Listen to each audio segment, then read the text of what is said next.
So while we're talking about carburetors and floats, we set the float height and made sure that was okay.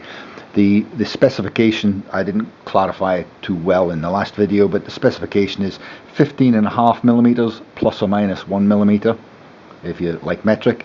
If you want to work in imperial, it's 0.61 of an inch plus or minus 0.04 of an inch. And it is important you get it right. If it isn't right, some of these floats will allow you to actually bend this section here so you can actually adjust it. However, many of them will not allow that, and it's better just to replace the float itself. So that's the float. Now onto the float bowl. This is the float bowl that I took off. It hasn't been cleaned, but I just wanted to show you some of the conditions that you find these things in. The float bowl itself has got one function, and that is to hold petrol. And it holds the fuel. Fuel comes in past the float valve and into this device here, and then it is sucked out through the jets. Now there are a number of items on here you need to be careful with. The first is this device here.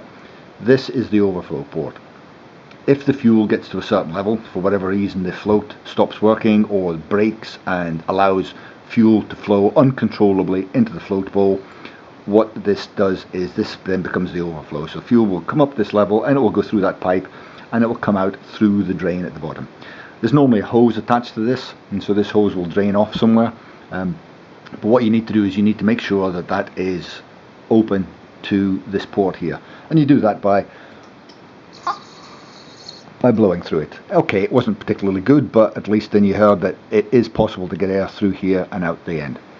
The other part of the float bowl is the drain plug, and the drain plug fits in through this port here, and what it does is if you look carefully in the bottom of here, I don't know if you can see at the bottom there's a little hole.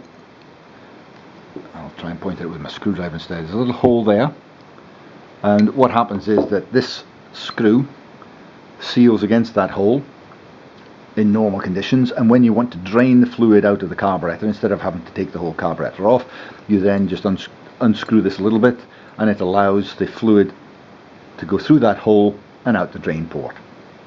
So let's have a look at this little screw.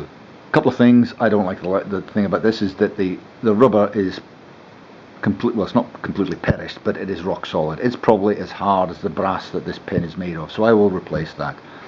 If you look at the nose of the pin here, it's also not in particularly good condition, and I'd want to give that a quick clean up with some Scotch-Brite or some emery, because that needs to seal against the port on the inside of here, and to make sure that the fluid doesn't leak out this bit here, because there's nothing worse than fluid dripping out of your float bowls and out of your drain pipes when you've got scrutineers looking over the bike.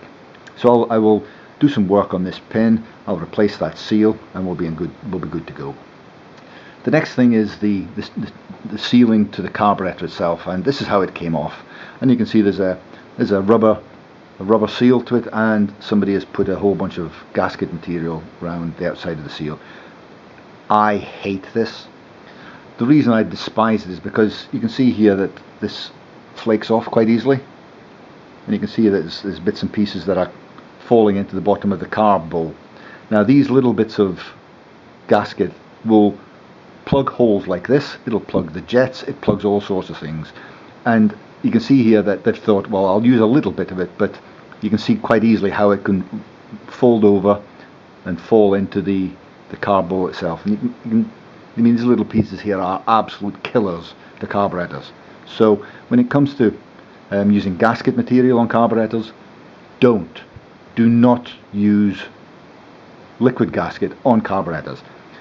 Honda designed this for a reason. This works perfectly well if it's in good condition. So let's have a look at that. Well, you can see that it has been completely squashed for all its life, and that is utterly and utterly worthless now, so it must be replaced. Luckily, when you buy these massive big carb kits, you will find that these are one of the first things that you'll find to get replaced. So just to recap, make sure that this port is clear all the way through by blowing through it. Make sure that the seat on the inside of the relief valve is in good condition. Make sure the nose of the screw is in good condition, and make sure that seal is in good condition.